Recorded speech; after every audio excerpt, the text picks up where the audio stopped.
विश्व के सारे लोग करे जो साथ में मिलकर प्रार्थना, सबका मंगल होगा तब, सबका मंगल होगा तब, बढ़ेगी विश्व की चेतना।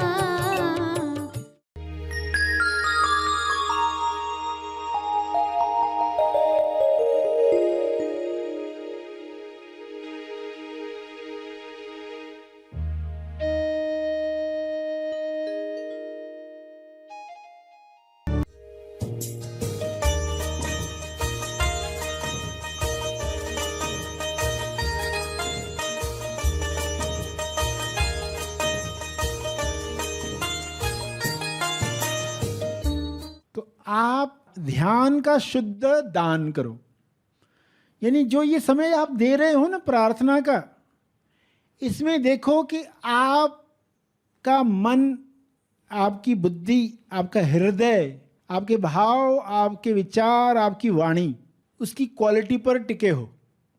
जो आप दे ही रहे हो तो क्यों ना उसको बेस्ट दिया जाए, उत्तम तरीके से दिया जाए। देखो कोई प्रार्थना कर रहा है आंख बंद करके, बैठा तो है यूट्यूब ऑन करके, मगर सोच रहा है कुछ और टॉपिक पर। वो कहेगा हाँ मैंने 9 की प्रार्थना की, यूट्यूब चल रहा था, मैं अपना सोच रहा था। तो ये ध्यान का शुद्ध दान नहीं है, क्योंकि हमें इसको मल्टीप्लाई करवाना है, ये बीज हजारों गुना मल्टीप्लाई हो जाए। तो आप जो कर रहे हो ना, अब ये समय दिया ही है ना, तो ये कुछ मिनट पूरे शुद्धता के साथ, उसमें कोई मिलावट नहीं है, ये है ध्यान का शुद्ध दान। और दिल से करें और क्वालिटी के साथ करें। देखो 2 मिनट भी आप दे रहे हो ना, तो इसको मैं पूरे शुद्धता के साथ डोनेट करने वाला हूं। तो हमारी जिम्मेदारी छोटी सी भी क्यों न महसूस होती हो, मगर पूरी क्वालिटी के साथ आप वो दान करें। समय दान है ये, समय दान जो हर दिन दे रहे हैं। सभी को शुभेच्छा। हैप्पी थॉट्स तेज ज्ञान फाउंडेशन द्वारा आयोजित ध्यान प्रार्थना बीज बोने के लिए आप सबका स्वागत करते हैं। रोज हम सब मिलकर प्रार्थना करते हैं ताकि हम खुद भी स्वस्थ रह पाएं और जो बीमार हैं उन्हें भी हम अपनी प्रार्थना का बल पहुंचा पाएं। तो आइए ग्रहणशील रहते हैं और इस प्रार्थना का लाभ लेते हैं। सभी आंखें बंद करें। विश्व के लिए प्रार्थना करें, भक्ति के साथ, श्रद्धा के साथ।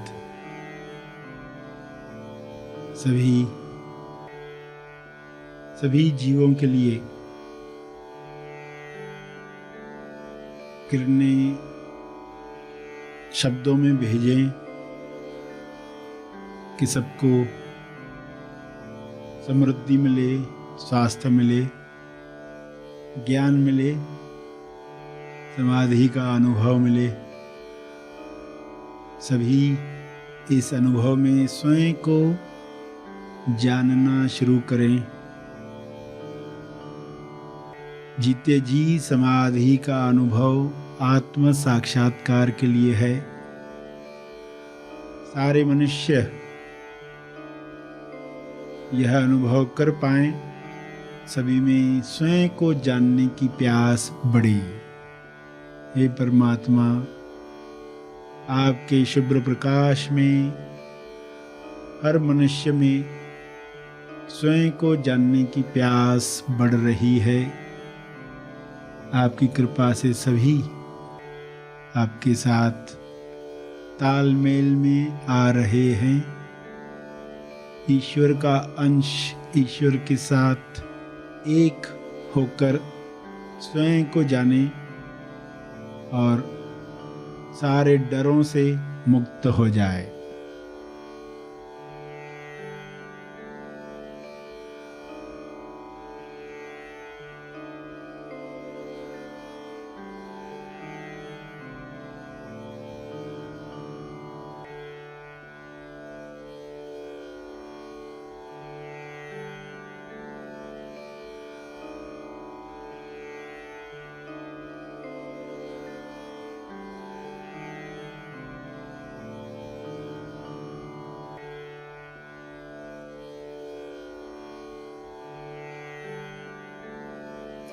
स्वयं को अलग मानकर डरों में रहकर लोग बीमारियों को आकर्षित करते हैं, ये सारी बीमारियां समाप्त हो जाए, सभी को स्वास्थ्य मिले।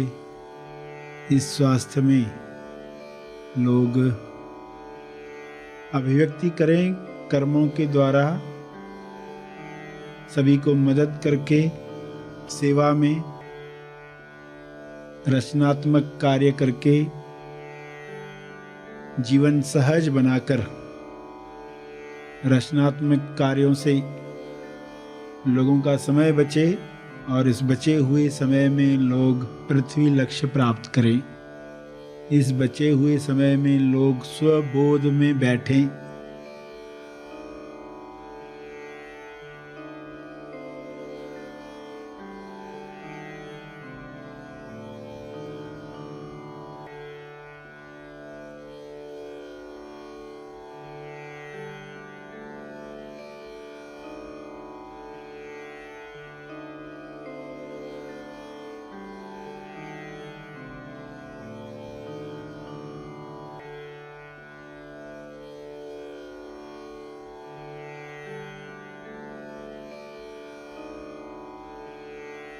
ऐसा कर्म हर मनुष्य करे ताकि सबके लिए जीवन स्वर्ग समान पृथ्वी पर ही निर्माण हो। मरने के बाद लोग स्वर्ग में जाने की कल्पनाएं न करें। जीते जी स्वर्ग में कैसे रहा जाता है, जहाँ संपूर्ण स्वास्थ्य है, संतुष्टि है, जहाँ पर प्रेम आनंद मौन है, भाईचारा है। ऐसा स्वर्ग लोग अंदर भी महसूस करें, बाहर जगत में भी महसूस करें।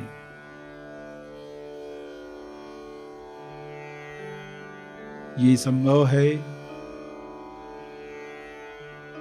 शुभ्र प्रकाश में, सब पर ये छा रहा है। यह शुभ इच्छा हर मनुष्य में बीज समान बोई जा रही है। हर जीव में जैसे आनंद की लहर है, हर मनुष्य में आनंद की लहरें उठें और इस आनंद में लोग एक दूसरे की मदद करें, दूसरों के दुख में अपनी जिम्मेदारी समझकर कार्य करें, जिससे जीवन आसान हो जाएगा, सभी के लिए आसान हो जाएगा। ईश्वर ने सब कुछ भरपूर बनाया है, सबके लिए बनाया है। कमी इंसान के अज्ञान से आ जाती है, लालसा की वजह से आ जाती है। इस कमी को पूरा किया जाए, इस लालसा को समाप्त किया जाए। अज्ञान समाप्त होते ही लालसा समाप्त हो जाएगी। स्वबोध के साथ डर समाप्त हो जाएंगे। संतुष्टि भरा जीवन बांटने में सबको सहयोग करेगा। सब मिल बांट कर खाएंगे तो किसी चीज की कमी नहीं है। सभी ये दुआ करें, सबके लिए सब उपलब्ध हो जाए। विश्व के किसी भी कोने में कोई हो, सब तक मदद पहुंचे, सब तक ज्ञान पहुंचे, सब तक सकारात्मक विचार, प्रार्थना का बल पहुंचे। अपने शब्दों में इसी समझ को दोहराते रहें।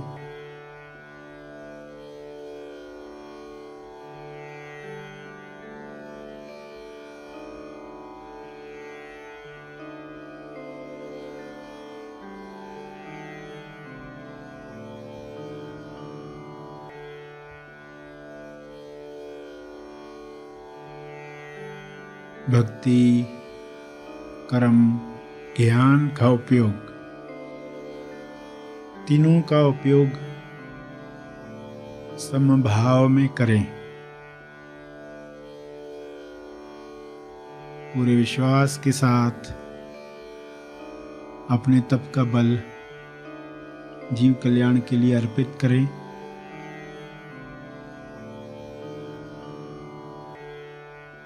ध्यान और प्रार्थना का जो बल प्राप्त किया है तप अर्पण करें।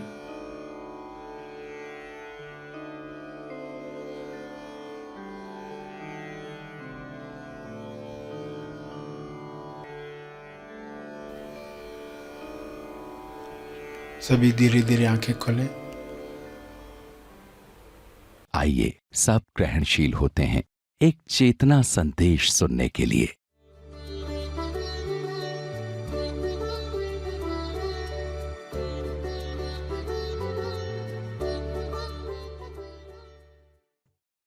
वर्तमान का चुनाव, चलो वर्तमान में जाते हैं और जो भी आपने निर्णय लिया और जो भी क्रियाएं आप कर रहे हो आपको मालूम नहीं है, आप वर्तमान में कर रहे हो। उस वक्त आप वर्तमान में हो।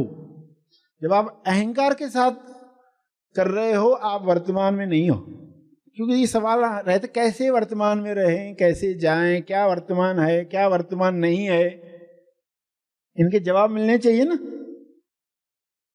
कि जब आपका अहंकार समर्पित है तब आप वर्तमान में हो।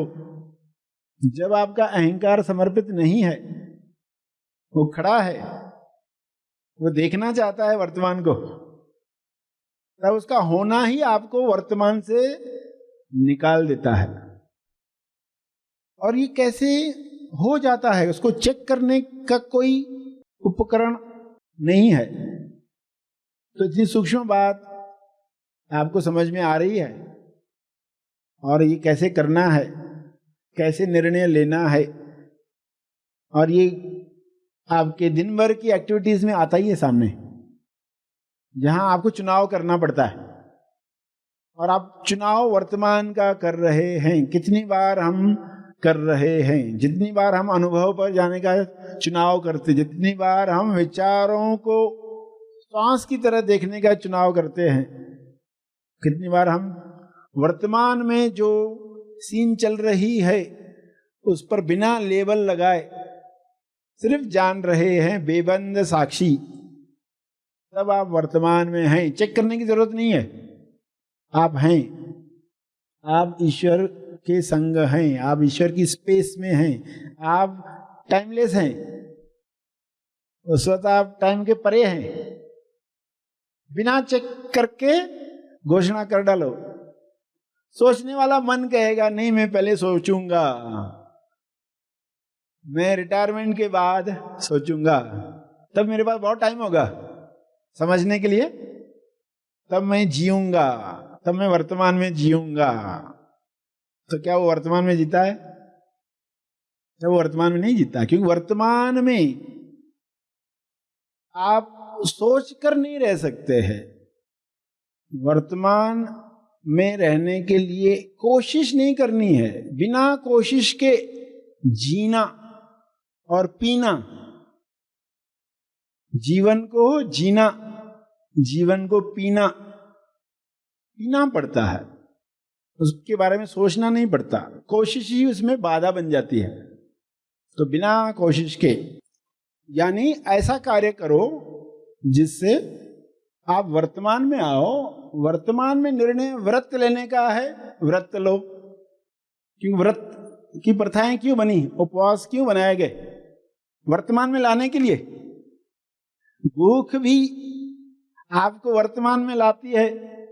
अगर भूख को देखना आ गया तो आप वर्तमान में आ सकते हैं, क्योंकि भूख वर्तमान में महसूस होती है। और भूख ने आपको वर्तमान की याद दिलाई तो आप भूख को धन्यवाद कहोगे, पेट को धन्यवाद।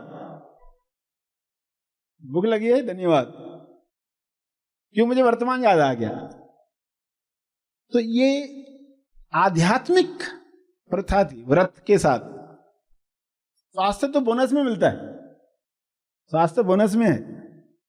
हर व्रत आपको वर्तमान में ले आए, वर्तमान की याद दिलाए, क्योंकि महसूस होता है जो भी आपको वर्तमान में महसूस हो रहा, श्वास वर्तमान में, भूख वर्तमान में, फीलिंग वर्तमान में, शरीर पर जो जो भी दर्द दुख हैं वर्तमान में, इमोशंस जो हैं वर्तमान में हैं, आप उनको बेबंद साक्षी होकर जब देख रहे हैं तो आप वर्तमान में हैं। वर्तमान के क्षण असली दौलत कैसे हैं, वर्तमान निर्वाण का समानार्थी शब्द कैसा है, अनुभव का समानार्थी शब्द कैसा है, ये सब रहस्य आपके सामने उजागर हो रहे हैं। और बेसिक सफलता से लेकर अंतिम सफलता तक क्या मार्ग है, उसमें मन कब खड़ा हो जाएगा, समर्पण करना नहीं चाहेगा, कैसे उसको समझ देकर समर्पण करवाना है, वर्तमान में प्रवेश करना है, ये सब बातें आपको बताई जा रही थी।